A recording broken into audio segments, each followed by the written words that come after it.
Jai Gurudev, dear students.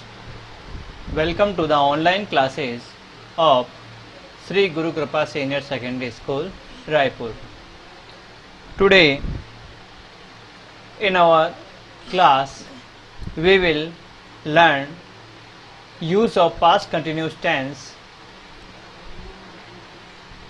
in correct form of the verb. Correct form of the verb के topic में past continuous tense का use किस प्रकार से किया जाना है, इसके बारे में हमने कुछ पूर्व जानकारी पिछले वीडियो में पढ़ी थी। जैसे कि इस टेंस की हेल्पिंग वर्ब कौन कौन सी है, तो हमने बताया था वॉज और वर इस टेंस की हेल्पिंग वर्ब है। हमने बताया था वॉज का यूज़ जो है सिंगुलर सब्जेक्ट्स के साथ होता है और वर का यूज़ जो है प्लूरल सब्जेक्ट के साथ होता है। और एक खास बात हमने बताई थी कि वॉज का यूज़ जो है आई के साथ भी होता है। यद्यपि अन्य टेंस में आई को हम जो है प्लूरल सब्जेक्ट मानते हैं, लेकिन पास्ट कंटिन्यूस टेंस में आई को जो है सिंगुलर फर्स्ट पर्सन माना जाता है। उसके साथ ही हमने ये पढ़ा था कि इस टेंस में मेन वर्ब की जो है फर्स्ट फॉर्म का यूज़ होता है और उसके साथ लगता है आईएनजी। और हमने ये बताया था कि फर्स्ट फॉर्म प्लस आईएनजी जो होती है उसको हम बोलते हैं पार्टिसिपल फॉर्म। तो यूँ कह सकते हैं कि इस टेंस में जो है वर्ब की पार्टिसिपल फॉर्म का यूज़ होता है। इसके साथ ही हमने कुछ एडवर्ब्स जो है पढ़े थे इसके, और एडवर्ब्स के एग्जाम्पल्स भी देखे थे। आज के वीडियो में जो इसका एक अदर रूल है जिनको ध्यान में रखते हुए past continuous tense correct form of the verb में भरा जाता है, उसके बारे में स्टडी करेंगे।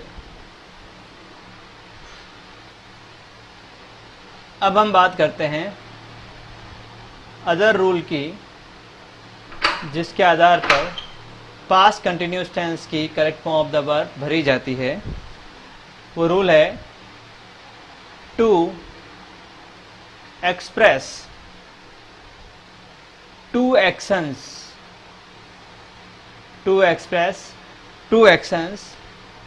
Going on at the same time going on at the same time in the past। यानी दो क्रियाएं जो भूतकाल में एक साथ घटित हुई थी, एक साथ चल रही थी, एक साथ हो रही थी, ऐसी क्रियाओं को बताने के लिए हम पास्ट कंटिन्यूस टेंस का यूज करते हैं। अब इस प्रकार के जो दो वाक्य होते हैं, ये दोनों क्रियाएं या इनसे बनने वाले दो वाक्य जो हैं, ये व्हाइल या व्हेन से कनेक्ट होते हैं। या तो आएगा व्हाइल या आएगा व्हेन। व्हाइल का यूज दो वाक्यों के बीच में भी हो सकता है और दोनों वाक्य की शुरुआत में भी हो सकता है। किसी भी तरह से इन वाक्य को यूज किया जा सकता है। हमने पास्ट सिंपल टेंस में पढ़ा था कि व्हाइल का यूज होने पर दो ऐसी क्रियाएं बताई जाएगी जो साथ साथ चल रही है। अब जब व्हाइल का यूज बीच में होता है तब तो ऐसा लगता है कि दोनों क्रियाएं एक दूसरे की विपरीत है। जैसे देखो एग्जाम्पल्स में आप इस चीज को समझ पाएंगे। जैसे पहला एग्जाम्पल हम लेते हैं,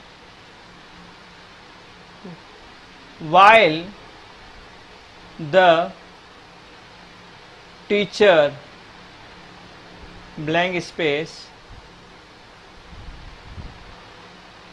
ask questions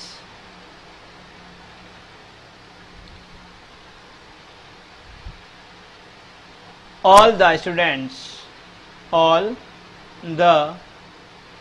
students were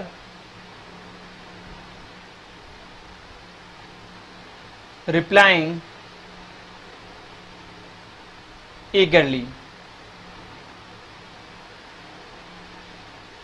अब दूसरा सेंटेंस, अब यहां देखो हमने while का यूज किया वाक्य की शुरुआत में। एक दूसरा एग्जाम्पल देखते हैं। I blank space do my homework while my sister was playing।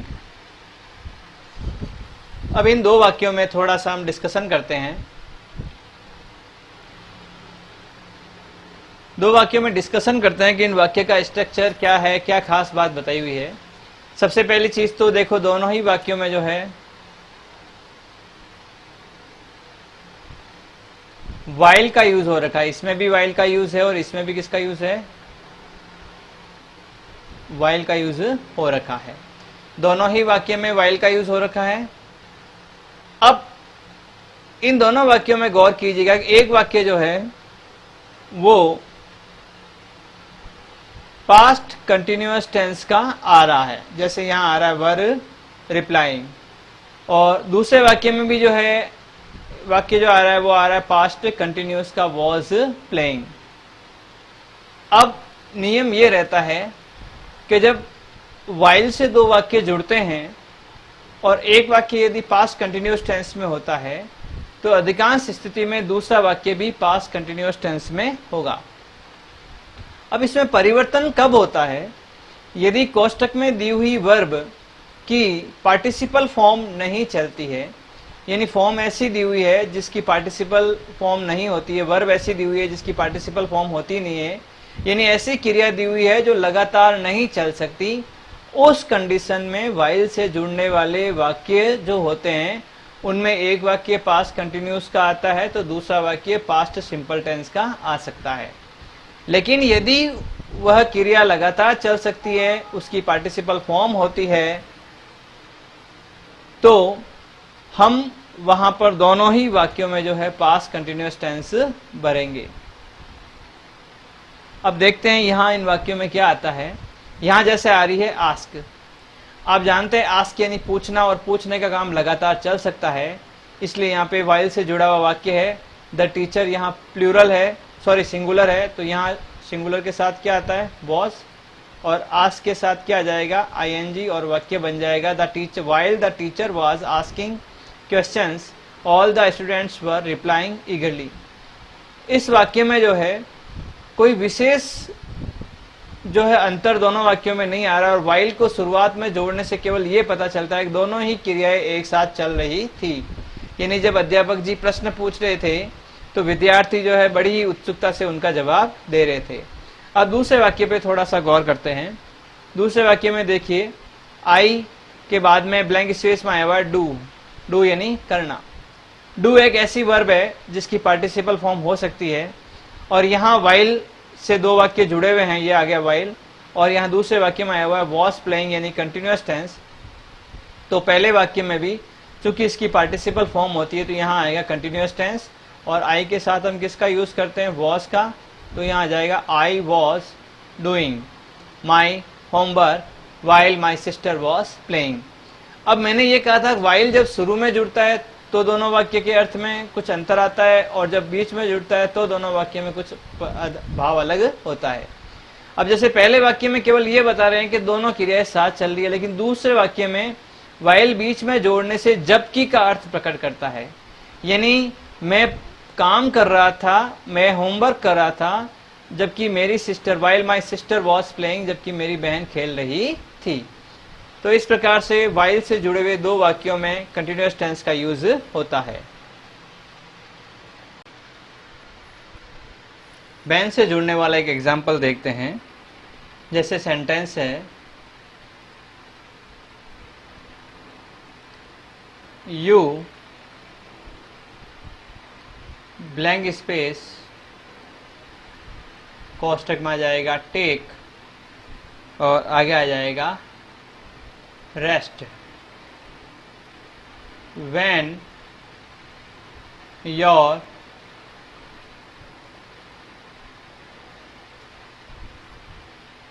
Friends were working hard.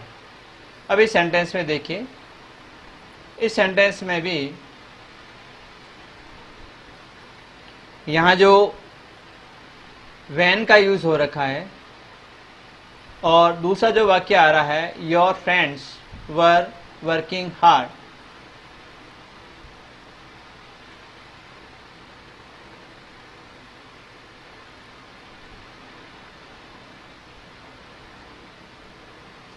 Your friends were working hard, ये जो सेंटेंस है ये सेंटेंस पास्ट कंटिन्यूस टेंस का है और पहले वाले वाक्य में ब्लैंक स्पेस आया हुआ है।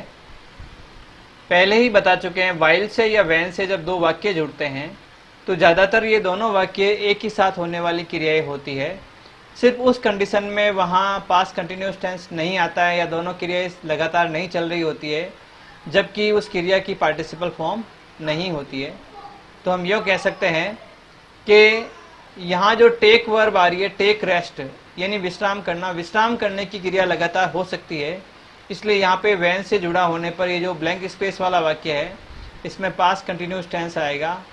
तब आ जाएगा you were taking rest when your friends were working hard, यानी जब तुम्हारे मित्र कठिन परिश्रम कर रहे थे तुम विश्राम कर रहे थे। तो इस तरह से वाइल और व्हेन से जब दो सेंटेंस को कनेक्ट किया जाता है तो दोनों ही सेंटेंस में कंटिन्यूअस फॉर्म आती है यदि उस टेंस की दोनों वर्ब ऐसी होती है जिसकी पार्टिसिपल फॉर्म मिल सकती है।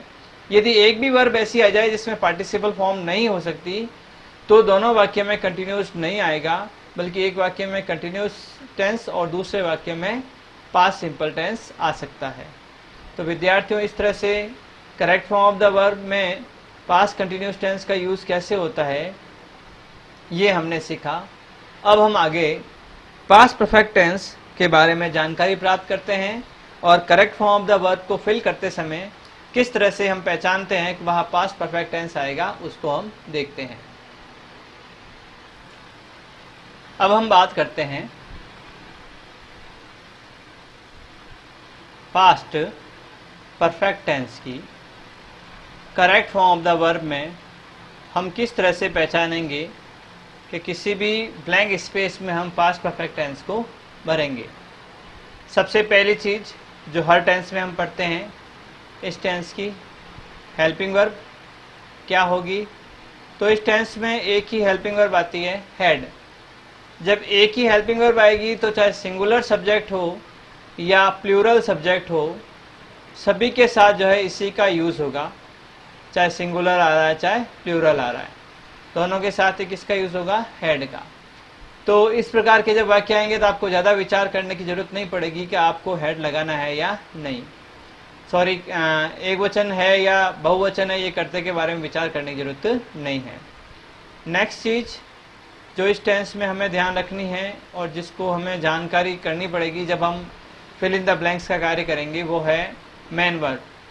तो मेन वर्ब की जो है थर्ड फॉर्म का इसमें यूज़ होता है और चाहे किसी भी प्रकार का कर्ता हो, एक वचन है या बहुवचन है, सभी के साथ मेन वर्ब की थर्ड फॉर्म का यूज़ होगा। अब एडवर्ब, एडवर्ब यानी क्रिया विशेषण, वे शब्द जिनके आधार पर हमें पता चल जाता है कि इस प्रकार के जो ब्लैंक स्पेस है उसमें कौन सा टेंस आएगा। अब इसमें एडवर्ब्स जो है वो कनेक्टिव दो एक साथ आती है, एक होता है बिफोर और एक होता है आफ्टर। इन दोनों ही एडवर्ब का एक साथ यूज़ होता है, सॉरी या तो बिफोर का यूज़ होता है या आफ्टर का यूज़ होता है। ये इसकी एडवर्ब के रूप में जानी जाती है। अब इसके बारे में पूर्व में हम चर्चा कर चुके हैं कि बिफोर और आफ्टर से जब दो वाक्य जुड़ते हैं तो एक वाक्य पास्ट सिंपल टेंस का होता है और दूसरा वाक्य पास्ट परफेक्ट टेंस का होता है। वही चर्चा हम आज फिर करने वाले हैं कि यदि बिफोर आया हुआ है और या आफ्टर आया हुआ है, दोनों में से कोई भी आया हुआ है, तो एक सेंटेंस तो होगा पास्ट सिंपल और दूसरा सेंटेंस जो होगा वो होगा पास्ट परफेक्ट। अब यहाँ ऐसा कोई नियम नहीं है कि पहले वाला वाक्य पास्ट सिंपल में आएगा और दूसरे वाला वाक्य पास्ट परफेक्ट में आएगा। इस प्रकार का कोई भी नियम नहीं है। बस ये ध्यान रखना है कि बिफोर और आफ्टर से जब दो वाक्य जुड़ जाते हैं तो एक वाक्य में पास्ट सिंपल आएगा और दूसरे वाक्य में पास्ट परफेक्ट। और आपके लिए सबसे बढ़िया बात यह है कि जब आपके correct form of the verb के क्वेश्चन आएंगे तो वहां आपको एक सेंटेंस कंप्लीट किया हुआ मिलेगा और दूसरा सेंटेंस आपको फिल करना पड़ेगा या उसमें करेक्ट फॉर्म भरनी पड़ेगी। तो जो सेंटेंस फिल किया हुआ है यदि वो पास्ट परफेक्ट का है तो ब्लैंक स्पेस में जो दूसरा वाला सेंटेंस है उसमें आपको क्या भरना है, पास्ट सिंपल। और यदि जो सेंटेंस कंप्लीट किया हुआ है वो पास्ट सिंपल का है तो दूसरे वाले वाक्य में आपको क्या भरना है, पास्ट परफेक्ट। तो इस तरह से इनका कॉम्बिनेशन रहता है, बिफोर या आफ्टर दोनों में से कोई एक आएगा, एक वाक्य बनेगा पास्ट सिंपल का और दूसरा वाक्य बनेगा पास्ट परफेक्ट का। आइए हम कुछ एग्जाम्पल्स के माध्यम से इस नियम को देखते हैं। जैसे एग्जाम्पल है,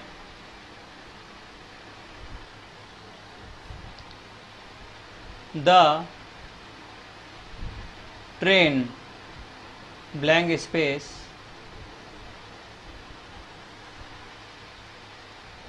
और कोष्टक में लिख देंगे हम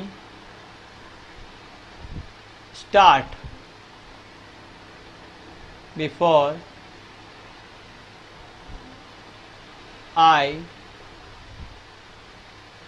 रीच्ड द स्टेशन। ये सेंटेंस है। उसी प्रकार एक सेंटेंस और देखते हैं हम, after I blank space take my lunch I went to school. Example और देखते हैं हम, when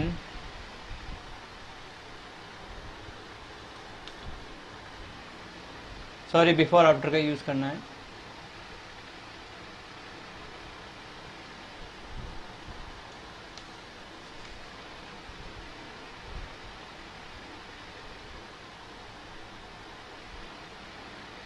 The program blank space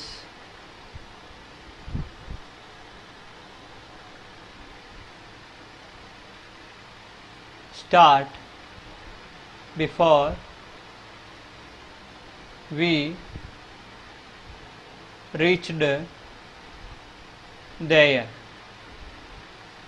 अब इन तीनों सेंटेंसेस को हम देखते हैं और पता करते हैं किस प्रकार से, किस जानकारी के आधार पर जो हम यहाँ पे प्रेजेंट पास्ट परफेक्ट टेंस को फिल करेंगे। सेंटेंसेस को देखते हैं। पहले वाक्य में यूज़ हो रखा है बिफोर का, दूसरे वाक्य में यूज़ हो रखा है आफ्टर का और तीसरे वाक्य में यूज़ हो रखा है बिफोर का। हमने क्या पढ़ा था अभी, यदि दो वाक्य बिफोर या आफ्टर से जुड़े हुए होते हैं तो दोनों वाक्यों में पास्ट परफेक्ट टेंस और पास्ट सिंपल टेंस का कॉम्बिनेशन होता है। अब यहाँ जो वाक्य पूरा दे रखा है आपको, जिसमें आपको वर्ब भी दे रखी है, टेंस भी दे रखा है, उस वाक्य की ओर थोड़ा सा हम ध्यान देते हैं। पहले में दे रखा है रीच्ड द स्टेशन। यहाँ रीच्ड वर्ब आई हुई है। रीच्ड वर्ब जो है, रीच, इसकी सेकेंड फॉर्म भी होती है और इसकी थर्ड फॉर्म भी होती है। दोनों ही फॉर्म क्या होती है, रीच्ड होती है। तो यहाँ कौन सी फॉर्म है, मैंने आपको पूर्व के वीडियो में बताया था, जो थर्ड फॉर्म होती है वो कभी भी अकेले नहीं आती है, उसके साथ निश्चित रूप से कोई न कोई हेल्पिंग वर्ब जरूर होती है। और यदि थर्ड फॉर्म की पैटर्न वाली कोई फॉर्म अकेले आ रखी है, इसका मतलब वो थर्ड फॉर्म नहीं है, बल्कि कौन सी फॉर्म है, सेकेंड फॉर्म। तो यहाँ स्पष्ट हो गया कि यहाँ जो रीच्ड लिखा हुआ है वो वर्ब की कौन सी फॉर्म है, सेकेंड फॉर्म। और सेकेंड फॉर्म का यूज कहाँ होता है, पास्ट सिंपल में। इसका मतलब जो वाक्य दिया हुआ है वो कौन से टेंस में, पास्ट सिंपल में। और हमें क्या भरना है, पास्ट परफेक्ट। पास्ट परफेक्ट भरना मतलब यहाँ हमें क्या लिखना है, हैड, और उसके साथ वर्ब की कौन सी फॉर्म लगानी है, थर्ड फॉर्म। जैसा कि हमने पहले बता दिया था कि पास्ट परफेक्ट टेंस में मैन हेल्पिंग वर्ब के रूप में हैड का यूज होता है, चाहे सिंगुलर हो चाहे प्लूरल, और मैन वर्ब की थर्ड फॉर्म आती है। उसी प्रकार दूसरा वाक्य देखते हैं, यहाँ यूज होकर आफ्टर का। और यहाँ जो वाक्य दिया हुआ है पूरा वो है आई वेंट टू स्कूल। यहाँ जो वेंट वर्ब आई हुई है वो गो की सेकेंड फॉर्म है। गो की फर्स्ट फॉर्म होती है गो, सेकेंड फॉर्म होती है वेंट, और थर्ड फॉर्म होती है गॉन। इसका मतलब यहाँ सेकेंड फॉर्म आई हुई है तो वाक्य कौन सा हो गया, पास्ट सिंपल। तो बचा हुआ वाक्य हमें क्या करना है, पास्ट परफेक्ट टेंस में। तो हम परफेक्ट टेंस में क्या लिखते हैं, हैड प्लस वर्ब की थर्ड फॉर्म। तो यहाँ आ जाएगा हैड, और प्लस वर्ब की थर्ड फॉर्म में आ जाएगा टेक की थर्ड फॉर्म होती है टेकन। फर्स्ट फॉर्म होती है टेक, सेकंड फॉर्म होती है टूक, और थर्ड फॉर्म होती है टेकन। लास्ट सेंटेंस को देखते हैं, इसमें भी वही तरीका है, वी के साथ आया हुआ रीच्ड, इसके बारे में हम पहले चर्चा कर चुके हैं। तो इसका मतलब ये भी कौन सा टेंस है, पास्ट सिंपल। तो बचा हुआ टेंस कौन सा होगा, पास्ट परफेक्ट। क्यों होगा, क्योंकि दोनों वाक्य किससे जुड़ रखे हैं, बिफोर से। और पास्ट सिंपल, पास्ट परफेक्ट में क्या आता है, हैड प्लस वर्ब की थर्ड फॉर्म। तो यहाँ वर्ब की थर्ड फॉर्म के रूप में क्या आ जाएगा, स्टार्टेड। तो इस तरह से पास्ट परफेक्ट टेंस का ये नियम चलता है कि जब भी दो वाक्य बिफोर आफ्टर के साथ जुड़े हुए होते हैं तो उन दोनों वाक्यों में पास्ट सिंपल और पास्ट परफेक्ट का कॉम्बिनेशन होता है। विद्यार्थियों, पास्ट परफेक्ट टेंस का केवल यही एक नियम है जिसके आधार पर आप एडवर्ब को देख के पहचान सकते हो कि वहाँ पास्ट परफेक्ट टेंस आएगा। इसके अलावा एडिशनल जो रूल आता है इसका पास्ट परफेक्ट टेंस का, वो रूल हम पहले डिस्कशन कर चुके हैं, उसके बारे में अब और डिस्कशन करते हैं। अब हम जो पास्ट परफेक्ट टेंस का एडिशनल रूल है जिसके बारे में हम बात करेंगे वो कंडीशनल सेंटेंस के बेस पर है। और कंडीशनल सेंटेंस के बेस पर जिस कंडीशनल सेंटेंस की हम बात करेंगे वो कंडीशनल सेंटेंस है अनफुलफिल्ड कंडीशनल सेंटेंस।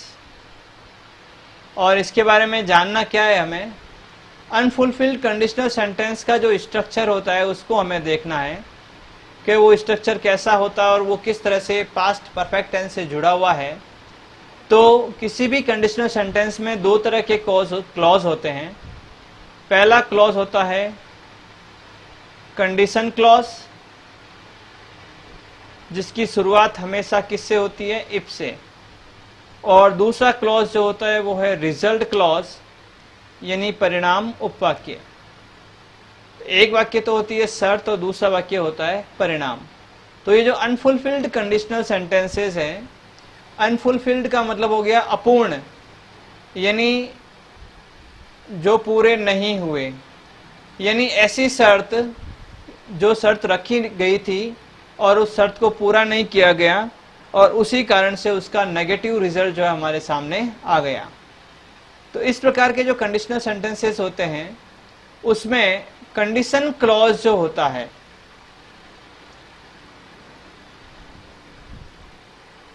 वो कंडीशन क्लॉज हमेशा ही पास्ट परफेक्ट टेंस का होता है। इस बात को ध्यान रखना, हम किसकी बात कर रहे हैं, कंडीशन क्लॉज की। और जो रिजल्ट क्लॉज होता है, रिजल्ट क्लॉज में आता है वुड हैव प्लस वर्ब की थर्ड फॉर्म। तो ये स्ट्रक्चर रहता है। कंडीशन क्लॉज आएगा पास्ट परफेक्ट टेंस में और रिजल्ट क्लॉज आएगा वुड हैव प्लस वर्ब की थर्ड फॉर्म। कहने का मतलब यह है कि यदि इफ वाला कोई सेंटेंस है, वाक्य की शुरुआत हो रही है इफ से, आगे ब्लैंक स्पेस आ रखा है और उसके बाद में रिजल्ट क्लॉज में वुड हैव प्लस वर्ब की थर्ड फॉर्म दे रखी है, तो निश्चित रूप से वहां पर क्या आएगा, पास्ट परफेक्ट टेंस आएगा। आइए हम एग्जांपल्स के माध्यम से इसको समझते हैं। अनफुलफिल्ड कंडीशनल सेंटेंस को हम एग्जांपल के द्वारा समझते हैं। जैसे एग्जांपल है, इफ आई ब्लैंक स्पेस और कोष्टक में आ गया request him he would have helped me। Second sentence जैसे देखते हैं, if I blank space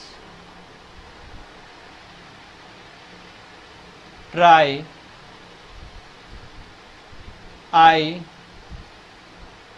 would have solved the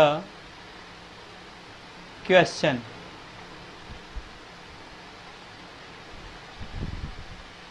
अब देखिए इन दोनों वाक्यों को थोड़ा सा गौर करते हैं। एक वाक्य में ब्लैंक स्पेस आ रखा है जो कि इफ वाला सेंटेंस है, और दूसरे वाक्य में आया हुआ है वुड हैव और हेल्प। वुड हैव और वर्ब की थर्ड फॉर्म। और पहला वाक्य जो है जिसमें ब्लैंक स्पेस है वो वाक्य किससे शुरू हो रहा है, इफ से। इफ से शुरू होने वाला हमेशा कैसा होता है, कंडीशन क्लॉज। इसका मतलब ये वाक्य कैसा है, कंडीशन क्लॉज। और अनफुलफिल्ड कंडीशनल सेंटेंस स्ट्रक्चर क्या है, हैड प्लस वर्ब की third form, would have plus verb की थर्ड फॉर्म। इसमें से दिया हुआ क्या है, वुड हैव प्लस वर्ब की थर्ड फॉर्म। तो हमें क्या फिल करना पड़ेगा, हैड लिखना पड़ेगा, और जो वर्ब आई उसकी कौन सी फॉर्म लिखनी पड़ेगी, थर्ड फॉर्म। तो यहाँ लिख देंगे हम, इफ आई हैड